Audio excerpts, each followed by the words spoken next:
One night, I was visited by 5 emotions: shame, anger, joy, frustration, hope. Each wanted the same thing: to be made a gift to all the world's Spock-like machines. Shame took me to the home of an Army private struggling with PTSD. Like so many others, he didn't want to be judged. I recognized Ellie, our virtual counselor at USC's Institute for Creative Technologies. Ellie did not judge him. Ellie listened, Ellie recognized, and responded to the shame. Anger took me to a military training site. Officers being taught to wage a new type of war, one for hearts and minds. How do you train a lieutenant to deal with an angry village elder? How about a mother furious at the death of her child? Joy took me to an office in Poughkeepsie, New York. It had been a long day, and that man had received over 40 emails in the last hour. The computer decided to lighten the mood. Alert. A lame joke is attempting to enter your inbox. Frustration took me to a mother in Peoria, Illinois. She'd been on the phone with her insurance company for hours, frustrated by the false empathy and lack of control from an automated voice on the other end. But today, she heard a new voice. Sheila, I am so sorry. This is the 3rd time you've been transferred, isn't it? I'll make sure your call gets to the very front of the line.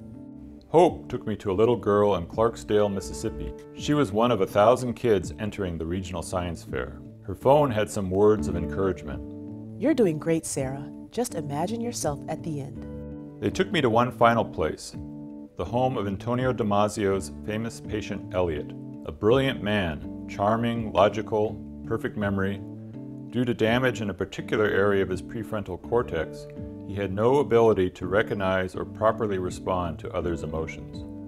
Patient Elliot was an invalid. He couldn't even get up in the morning. We think that emotion is the enemy of reason, but the truth is, emotion is our way of assigning value to things. Without emotion, like patient Elliot, we are paralyzed by limitless choices.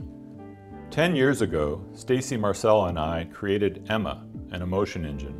We took everything we learned about psychology and appraisal theory, basically assigning machines goals, worldviews, something to judge the value of any given event. But my visitors wanted more. They wanted to better understand the markers of human emotion: facial expressions, posture, vocal changes, heart rate variability, even skin conductance. It wasn't so much that machines wanted to be sad or ashamed, but on a planet of 7 billion emotional humans, in an age of social machines and the Internet of Things, they wanted to understand what made us so, and then, perhaps, how they might respond accordingly.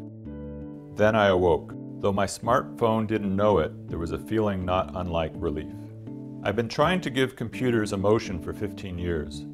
The funny thing, most of my students and interns would probably say I don't have emotions. There's an old joke that scientists study what they lack. Rather, I think, scientists tend to be puzzled by what they don't know or don't control. Maybe, just maybe, through the detours of giving machines emotions, I was actually learning about myself.